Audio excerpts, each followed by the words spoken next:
You told me another story about your dad, which has inspired me to this day. And you were thinking about acting, and you called him. Yep. And you asked him, you unpacked what the situation was, and then he said something to you. I wonder if you could tell that Yeah, story. I can. So I was always expected to go be the family lawyer. And I was a good debater, and I would, good orator. You did become the Lincoln lawyer. Yeah, and Jake Bergans in Time to Kill played lawyers on TV and on the screen. But that's what I was going to go to school for. When I went to University of Texas, that's where I was taking my liberal arts and philosophy degree to go to law school. And between my junior and sophomore year, between my sophomore and junior year, mind you, it had come to me, I was not sleeping well with the idea of becoming a lawyer, with going to law school and then getting out. No, maybe making my mark in this life when I turned 30. I was like, no, I don't want to go get educated just for all of my 20s. And I'd been writing a lot and sharing some short stories with a friend of mine who was in film school at NYU. He was like, man, this is pretty good writing. Plus, have you tried being in front of the camera? Which I was like, no, not that, but behind the camera, maybe. Anyway, I got confident enough with the stories and the idea of becoming a storyteller that I decided I wanted to go to film school. But Dad's paying for school, and I got to make that call to get permission. So I picked the time, and I remember saying, I'll do it Tuesday night at 7:30, because Monday's the first work week. There's a bit more stress. Tuesday, he'll be well into the week. 7:30, he's already home. He's had dinner. He's on the couch with my mom having his first beer. This is a good Got it all time, dialed in. right? 7:36 p.m. Ring. Hello. Hey, Pop. Hey, what's up, monkey man? Can I talk to you a second? Sure, bub. I said, Dad, I don't want to go to law school anymore. I want to go to film school.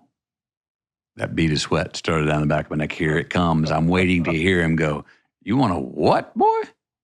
That's a hobby. On the Saturday, maybe, but no, that's not a great, Pause. What you going to say? Huh. Were you sure that's what you want to do? Yes, sir. Well, don't half-ass it.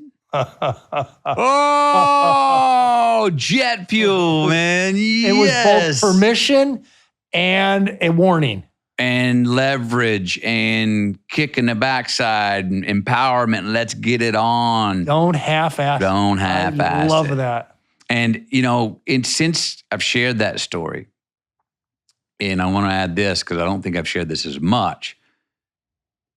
Part of what happened in that moment, besides him giving me the perfect jet fuel and affirmation to go do what I wanted to do, was something happened, I believe, to his ears. And what he heard from his son, I think, is something that we all as parents hope one day we'll hear from our kids.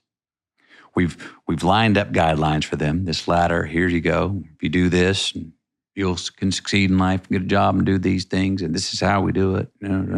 And if we go on in those lines, we'll probably have some form of success. But when our child comes to us and they're not really asking permission, and they say, I'm going outside the lines, Mom. I'm going outside the lines, Dad. This is the way I'm going. We want to check and see if they'll stutter, if they'll blink, or if they're a two-step bit. And the way I said, I want to go to film school and not go to law school, I didn't really pose it as a question. And the way after he said, are you sure that's what you want to do? And I immediately said, yes, sir. I didn't go, well, I mean, yeah, I'm pretty sure. Yes, sir. He heard it in my voice that I wasn't asking permission, that I had thought about this, and I was coming in making a statement, Dad, I'm asking for your permission, but this is what I want to do. And he heard that. And I think in that moment, I didn't see him, but I think he had an internal pride of, there we go. That's my boy. That's interesting. Bam, you broke out of it. You're going your own way. And I think every parent in some version would love to hear that from their child, where they're not asking permission. They're asking out of respect. He's paying my tuition, but they want, you're going your own way. But he didn't say, well, son, let's think this through. Mm-mm. No, I love that brevity is the soul of humor. I think it's also the soul of wisdom. Yeah.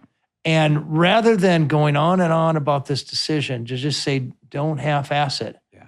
Not only gives you that jet fuel, but it also takes all the upbringing he gave you, and in one phrase says, you know what you need to do. Yep. Yes. And yeah. And a grace that came with that because he died of a heart attack soon after that, like a year after that. I then go to film school for that year, get the confidence to also go in front of the camera, walk in the right bar, right time, get rolling Dazed and Confused, and then I start my first role in Dazed and Confused. 3 lines turned into 3 weeks' work. But could you say those 3 lines? Well, the 3 lines were the one launchpad line that was written was Wooderson's leaning up against the wall outside the pool hall. High school girls walk by. He checks one of them out. His buddy goes, "You got to cut that out, Wooderson. You're going to go to jail." And Wooderson says, "No, man. That's what I love about those high school girls, man. I get older, they say the same age." Now that line, I was like, who the hell is that? What if that guy is saying that not as an attitude, not as a clever thing to say to make people laugh, but what if that's his credo, his philosophy, his personal politics? Well, I've got a encyclopedia on who that guy is. You know what that guy's buying at 7-Eleven. You know what's in his fridge at home. You know what kind of car he drives. You know all kinds of things. You know how he walks, how he talks, where he is and where he is not. And so that line informed me of who that guy was. And anyway, I go to work on that film. The 3 lines turned to 3 weeks' work. On the 5th day of working on that film, I get the call from my mom, Monday night. "Your dad died this morning." Boom, knees crumble. I go home. We have the wake, all that stuff. Family says, "Get your butt back to work. You've been here 4 days now. Get back home." I go back to work. But my dad was alive for the first 5 days that I started something that was not a hobby, that was not a fad, that was not a season, that became a 37-year career. Yeah, he passed the baton. That I have not half-assed. What a gift. Grace in 5 that. days. Grace in that. He overlapped that, yeah. So if you like that clip, there's a lot more where that came from. So hit the like button, subscribe to the channel, ring the bell so you won't miss our new videos as they come out each week.